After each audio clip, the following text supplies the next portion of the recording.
Hi, ni howdy. So, a few weeks ago, I got an interesting DM from a woman. She was trying to figure out how to talk to a male friend about the CNN Grape Academy story.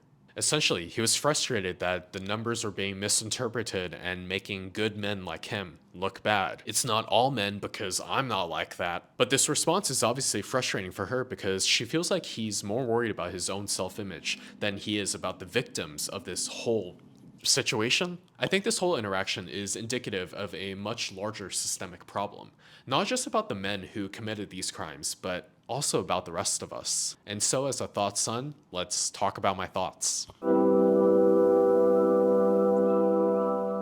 In the 2016 family comedy Zootopia, predators and prey live together in a modern society where consuming meat is outlawed and everyone is theoretically equal under the law. An optimistic rabbit named Judy Hopps becomes the first bunny on the police force, determined to prove herself in a department full of larger, more imposing animals. Judy takes on a mysterious missing persons case, or missing animals case, where predators are being reverted back into primal, savage states where they would do the unthinkable, attack prey animals. I'm sorry, my cat will not leave me alone.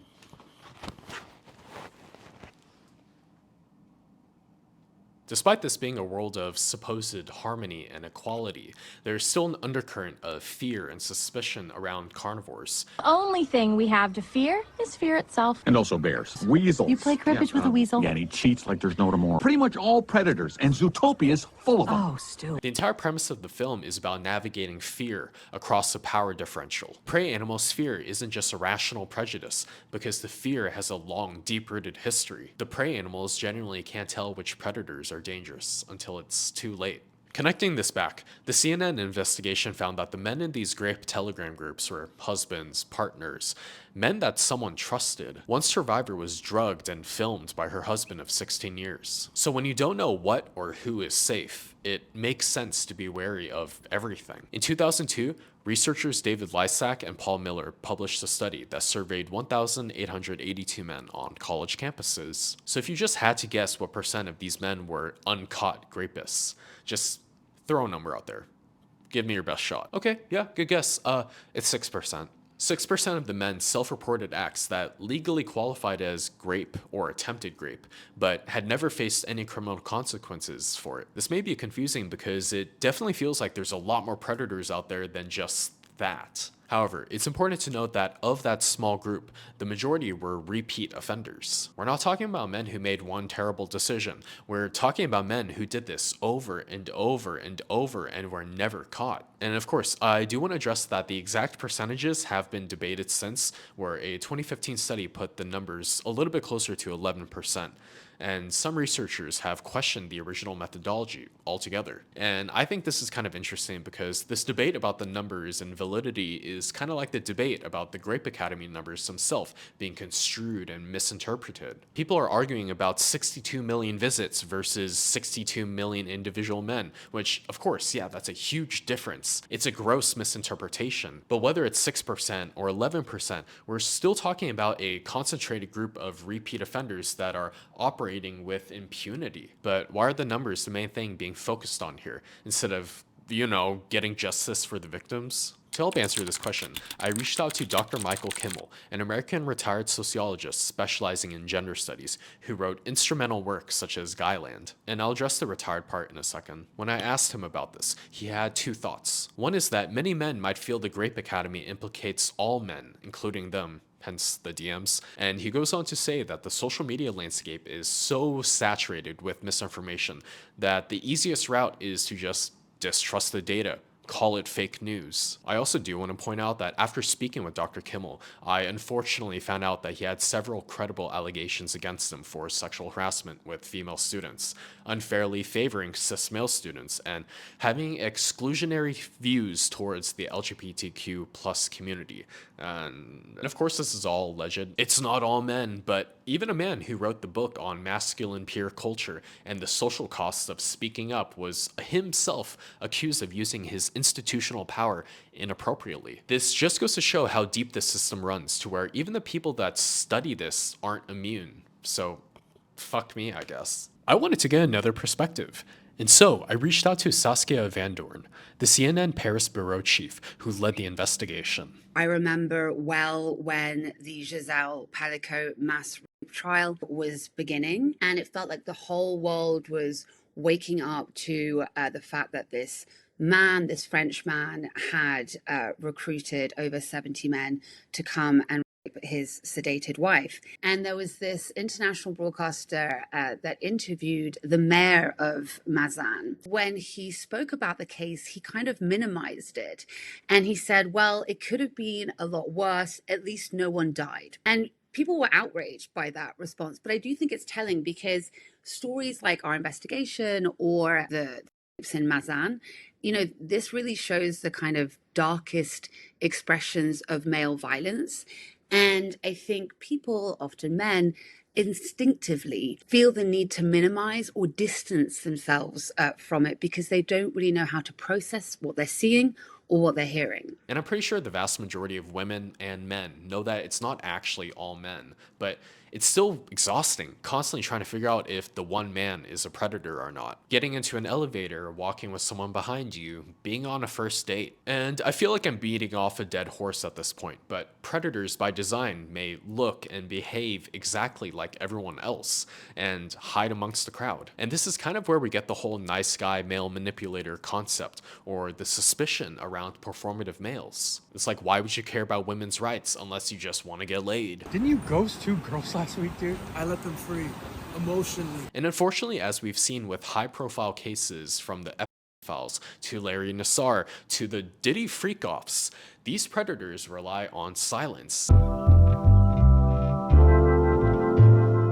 To crack open and bust down the mysterious attacks, Officer Judy reluctantly partners with Nick Wilde, a cynical, fast-talking con artist fox. Nick spent his whole life being told that predators like foxes can't be trusted because they're like sneaky and deceptive or whatever. If you thought we would ever trust a fox without a muzzle, you're even dumber than you look. And so being down, he learned to perform the role of a shady predator because animals can only be what they are. His cynical worldview is obviously a cope he adopted to protect himself from the stereotypes and prejudices he faces as a fox. You wanted a bad boy? Well, you got a bad boy. This is a message to all bullies. You mess with one bad boy, then you mess with all bad boys.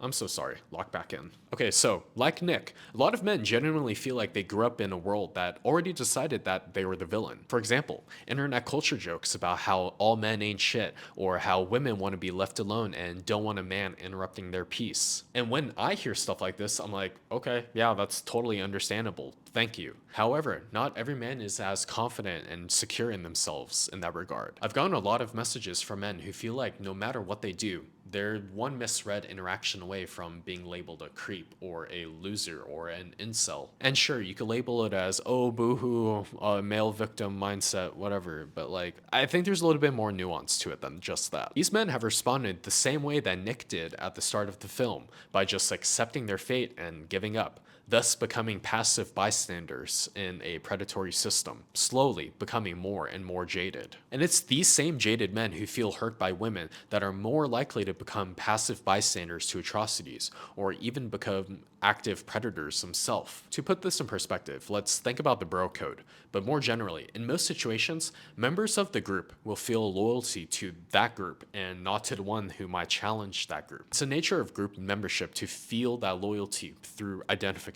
And just look at our politics right now. And so these men, who may not necessarily be predators themselves, will be more likely to identify with the predators and rapists, as opposed to women who they feel might have hurt them. And that's how we've ended up with so many men upset that the Grape Academy story is going to make them look bad. Another aspect to why some men may not call out predators is simply the bystander effect. In 1964, a woman named Kitty Genovese was attacked outside her apartment in New York City. The original story reported that dozens of neighbors heard or witnessed the attack, and yet nobody called the police. However, this claim that nobody called the police would be later disproven by investigators, but nevertheless, this case ended up becoming hugely influential. Psychologists John Darley and Bibb Lataine men were disturbed enough by this that they ran a series of experiments to understand why nobody would call for help in a situation like this. What they found was the bystander effect. When participants believed they were alone with someone having a medical emergency, they helped 85% of the time. However, when they believed 4 other people were also witnessing it,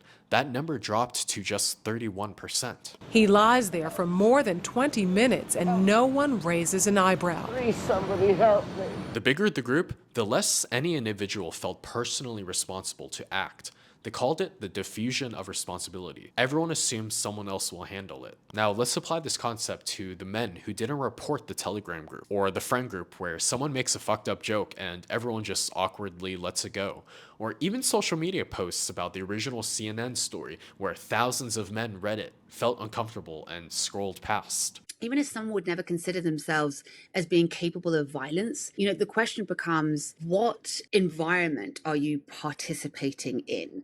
And are you witnessing behaviors where this kind of sexual violence is being normalized? Nick realizes that every time he shrugged and say, "Not my problem," he was making a choice with consequences that he never had to see because he was never the one paying for them. In 1961, philosopher Hannah Arendt covered the trial of Adolf Eichmann, the Yahtzee officer responsible for coordinating the logistics of the Hollow. She flew to Jerusalem expecting to encounter a villainous, evil fiend, and yet what she found was something far more disturbing: a bureaucrat. A simple middleman who follows orders, processing paperwork, and who genuinely seemed to believe he was just doing his job. Her conclusion became one of the most important ideas of the 20th century. She called it the banality of evil, the argument that history's greatest atrocities aren't carried out by exceptional monsters, they're carried out by ordinary people who stop asking moral questions because the system made it easier not to. I'm not comparing anyone here to Yahtzee, obviously. However, I do think it's important to understand the mechanisms that Arendt identified. The suspension of moral judgment and the whole, "I didn't do anything, my buddy Clyde told me to do it, I'm just a baby." Arendt's point wasn't that Eichmann was uniquely evil, but rather that he was terrifyingly ordinary. The complete absence of moral reflection was what made the whole machine run. Now, let's connect it back to the jaded man in the group chat who sees something wrong but says nothing because that's what the world just expects of him. None of these men think of themselves as villains and would actually probably consider themselves good men. But that unchallenged belief is exactly what Arendt warned us about. Men who aren't actively causing harm but aren't actively resisting either, and are still load-bearing walls of the system. And oh, what system, you might ask? Well, it's no other than... At the end of Zootopia, Nick and Judy solve the case, and the real villain isn't a predator at all. It's Assistant Mayor Bellwether, a prey animal who had been deliberately manufacturing the predator attacks to keep everyone afraid and divided. The system that makes predators dangerous isn't just the predators, it's anyone who benefits from their fear, as fear is one of the most powerful tools for control. Now, coming out of Zootopia, the patriarchy is a social, political, and cultural system where power is primarily held by men, prioritizing masculine traits and dominating roles in public and private life. It's a system with cultural infrastructure that was built over centuries and that we're all living inside of right now, whether we chose to or not. That is, unless you live in a matriarchal society, then congrats. Computer sentences them to death! By snoo-snoo! Yeah! In 1981, anthropologist Peggy Reeves Sande published a cross-cultural study of 150 tribal societies. She found that 47% of them were essentially grape-free, not because men in those societies were biologically different, nor was it because they had better laws or harsher punishments, but rather it's because of how the culture itself was structured. Grape-free societies shared consistent traits, such as women having active roles in leadership and decision-making. There was also a lack of toxic gender extremes, where boys weren't socialized to prove their masculinity through aggression and emotional distance. And finally, the relationship between the people was built on cooperation rather than domination. Grape-prone societies, however, were the opposite, where male dominance was encoded into the culture and femininity was devalued. And violence was treated as a legitimate expression of masculine identity. Just look at all the war-related toys marketed towards little boys. And I'm sure there's more nuance to it, but Come on, 47% of societies studied had essentially no grape. Can you imagine what it would be like to live like that? The whole argument about how, oh, it's just in man's nature to do this. No, it's not. This is a choice that cultures make, consciously or not, about what they value and what they permit. Philosopher Kate Mann argues that misogyny isn't just about how men feel about women, but also about how the system enforces women's behavior and rewards men who maintain it, which means silence is both passive and functional. Luckily, because the patriarchy is a system that was built and maintained, it can also be torn down and rebuilt again. Grape culture is a cultural choice that can also be changed, but how do we bring about this change? Going back to my conversation with Dr. Allegedly Sus, when I asked him about what actually moves men to intervene, and not just in moments of crisis, but in everyday spaces like group chats, friend groups, conversations, he says that research suggests that men tend to intervene when it feels personal, when they can imagine their sister or their friend. Morality is an abstraction, and it has to be a more emotional connection. The most radical thing you can do as a man right now is to make this Grape Academy story personal. To think about the women in your life and ask yourself, what would you do if it was them? Something I do very, very consistently is question my own motivations. Why do I make video essays? Why do I care about violence against women? Why do I care about the prejudice against the LGBTQ plus community, or about the oppression of people out there in this world that I'll never meet? Well, I do it because I care about others and I want to be a better man. Is it because it's the right thing to do, or because it's what other people expect me to do? Is it all a performance just to get cracked by feminist baddies? No. Well, no.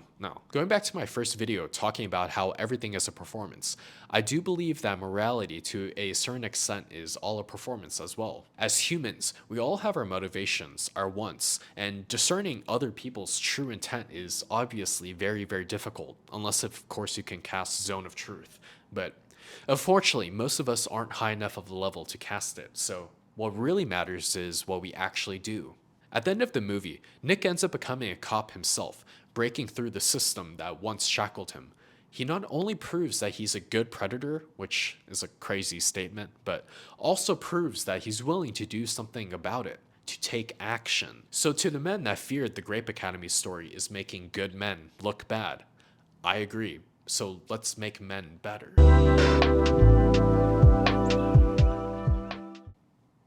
Oh, hey, what's up? I didn't see you there.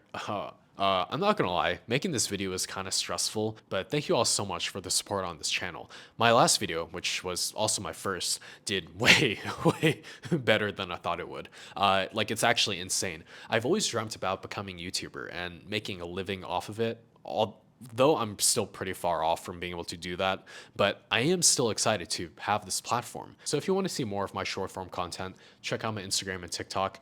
I hope you have a good day. Goodbye.